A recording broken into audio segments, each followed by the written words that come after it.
Shalom, perkenalkan saya Maria Ina Maratamuna, NIM 1809010029. Pada kesempatan ini, saya akan mempresentasikan materi mengenai infeksius bursal disease atau Gumboro disease dan juga infeksius pancreatic disease.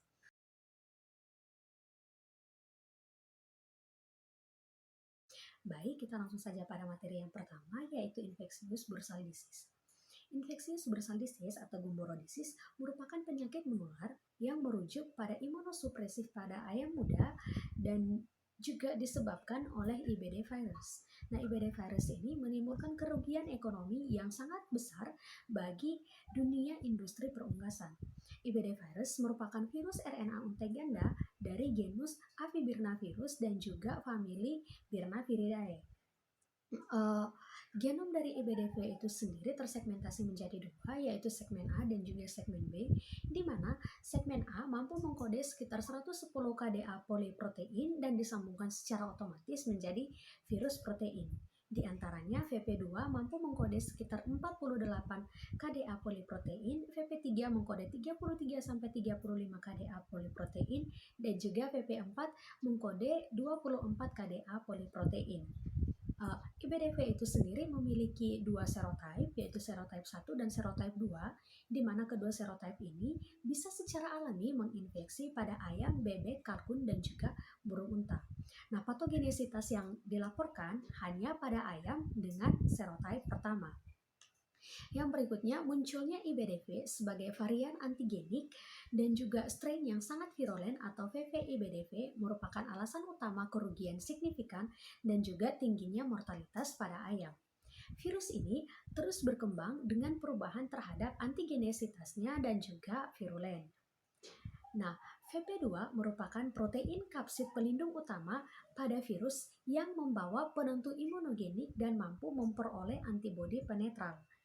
Nah, IBDV itu sendiri diklasifikasikan menjadi 7 genogrup berdasarkan perubahan yang ditandai pada asam aminonya.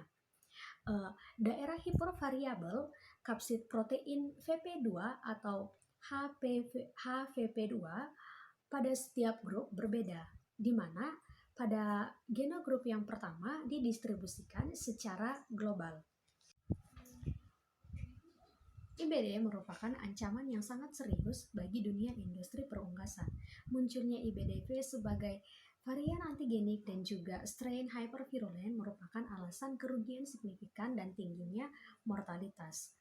Faktor-faktor seperti dosis, virulen strain, umur, dan jenis burung atau unggas dapat dihubungkan dengan tingginya kematian atau mortalitas. Penyakit ini menyebabkan imunosupresif dan burung atau unggas yang sudah terinfeksi dapat terkena infeksi sekunder atau rentan terkena infeksi sekunder dari virus lain, bakteri, ataupun parasit.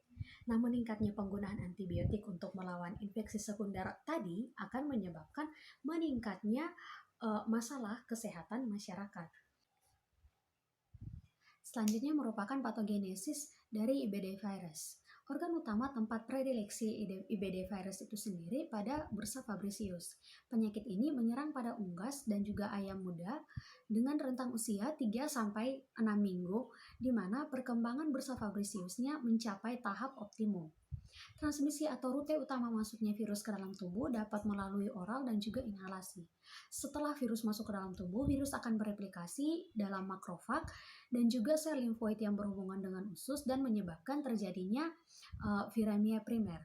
Setelah viremia primer, virus tersebut akan mencapai Bursa fabricius setelah 11 jam pasca inokulasi dan juga setelah aktif bereplikasi dalam folikel bursal dan juga sel B. Virus kemudian akan masuk ke dalam aliran darah dan menyebabkan terjadinya viremia sekunder. Viremia sekunder dapat menyebabkan penyebaran virus pada organ lainnya seperti pada ginjal dan juga jaringan otot yang mengarah pada tanda-tanda patognomonik dan juga kematian. Nah, setelah infeksi pada Bursa fabricius akan terlihat degenerasi dan juga nekrosis folikel B, kemudian akan segera terdeteksi sel-sel IgM dengan infiltrasi sel-sel inflamasi. Nah, ketika peradangannya itu berkurang, akan terlihat nekrosis dan juga fagositosis heterofil. Nah, fase akut pada IBDV ini terjadi sekitar 7-10 hari. Masa inkubasinya itu dari 2-3 hari. Nah, diagnosa yang dapat dilakukan pada penyakit ini yaitu yang pertama dapat dilihat melalui gejala klinisnya, di mana burung atau ayam yang terinfeksi akan menunjukkan gejala klinis seperti kelelahan, depresi, kemudian anoreksia, diare. Nah, apabila strain virus yang menyerang merupakan strain virus klasik, maka tingkat kematiannya itu sekitar 10-50%. Tetapi apabila yang menyerang merupakan strain virus VVIBDV, maka tingkat kematiannya berkisar antara 50-100%. Diagnosa selanjutnya dapat dilakukan dengan isolasi virus dan juga deteksi antigen virus. Kemudian dilakukan uji serologis dengan menggunakan tes agar imunodivisi atau IGIT, kemudian netralisasi virus dan juga menggunakan ELISA.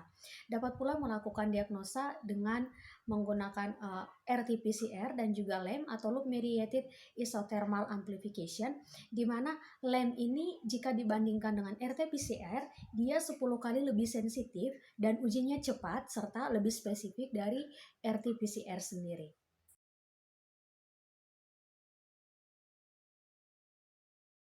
Baik, kita akan masuk pada materi selanjutnya, yaitu Infectious Pancreatic Necrosis Disease atau yang disingkat dengan IPN. Infectious Pancreatic Necrosis Disease ini merupakan penyakit yang disebabkan oleh virus dari famili Byrnaviridae, merupakan virus RNA beruntai ganda dengan bentuk ekosahedral. Penyakit ini umumnya menyerang pada ikan, terutama ikan salmon. Nah, virus ini juga sudah diisolasi dari banyak jenis ikan lainnya. Penyakit ini dapat menimbulkan tingkat mortalitas yang tinggi secara tiba-tiba. Nah, gejala klinis yang dapat dilihat pada penyakit ini yaitu terjadinya eksoptalamia, distensi perut, dan juga pendarahan di daerah perut. Kemudian ditemukannya lendir yang bening di daerah usus dan juga lambung. Selanjutnya, diagnosa yang dapat dilakukan pada penyakit ini yaitu dengan isolasi virus, juga identifikasi menggunakan netralisasi serum dengan polifen dan juga serum anti-IPN. Akan berfungsi sebagai ikan reservoir. Partikel virusnya itu akan ditumpahkan ke dalam air melalui kotoran, kemudian cairan mani, telur, dan juga melalui ovarium. Tetapi ikan yang bertahan sebagai pembawa akan melepaskan virusnya dalam jangka waktu yang sangat lama.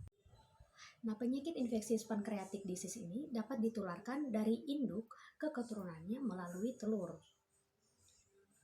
Baik, untuk pencegahannya sendiri dapat dilakukan dengan tindakan pemeliharaan yang baik seperti kualitas air yang tinggi dan juga suhu air yang dingin. Kemudian ikan yang baru menetas atau telur yang baru menetas dapat dipelihara selama 4 bulan pada suhu di bawah 7 derajat Celcius. Kemudian untuk pengobatannya sendiri tidak ada pengobatan yang efektif untuk IPN tersebut, tetapi pada beberapa kasus mengalami keberhasilan terhadap perawatan dengan menggunakan povidone iodium.